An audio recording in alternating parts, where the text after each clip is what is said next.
So welcome to another episode of Just Ask Jess. I was asked again to talk again about change this morning. I think it's a topic on everybody's mind.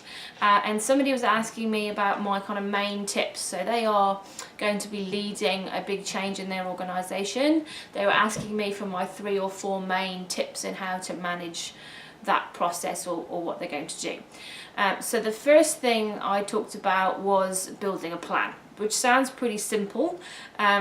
But figuring out what you're going to do over what time period is really important. And when we plan for change, so change is the thing that we're doing, it's the new process, it's the new system, it's whatever you're changing. But there's also transition, which is the process as people we all go through in response to that change. And your plan needs to cover how you're going to manage both. So most people are pretty good at planning for the change. They know what milestones they need to hit in order to put that new system in place, but they don't always know what's involved in how do I plan and support transition for people. So there's some information about that on our website, and that's one of the things that we help people do. So if you're not sure about how to do that, please by all means get in touch. So that's the first thing, build your plan. The second thing is figure out who your stakeholders are and whether or not you need a sponsor. So the chances are, unless you are fully responsible for the people being impacted by that change, so they all report to you, you're their leader, the chances are what you're doing affects other people in other ways, or that there's somebody more senior than you that has more control over that piece than you do. Those people are key to understanding what your plan is and being brought into the steps that you're going to take, particularly because they're responsible for influencing everybody to get on board with what you're doing, particularly if they're outside of your area of control. So once you've got an idea, or at least a rough plan, sit down and figure out who your stakeholders are.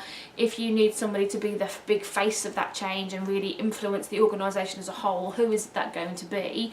And how are you going to connect with them regularly to let them know your progress? And then lastly, I'd say, expect resistance. So as human beings, that's a normal part of what we do. We don't like change.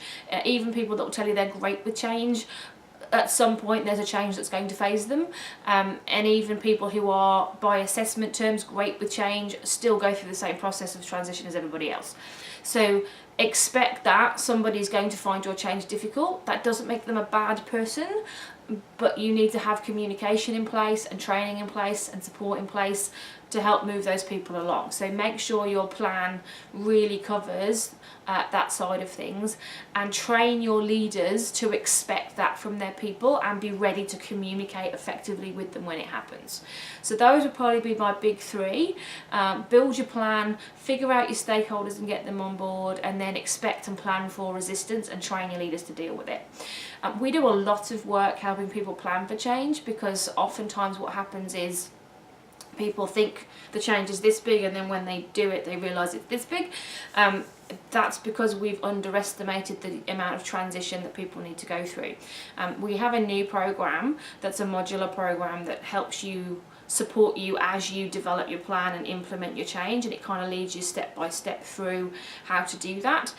So if that's something that you're looking for, or you'd like a bit of support or coaching as you go through that change process, please get in touch. We spend a lot of time dealing with transition and resistance, so we can definitely help you through. So big 3 things: build your plan, talk to your stakeholders, and expect from plan for resistance, because it's definitely going to happen. And I guess best of luck, because change isn't easy, but if you plan for it, you can do it.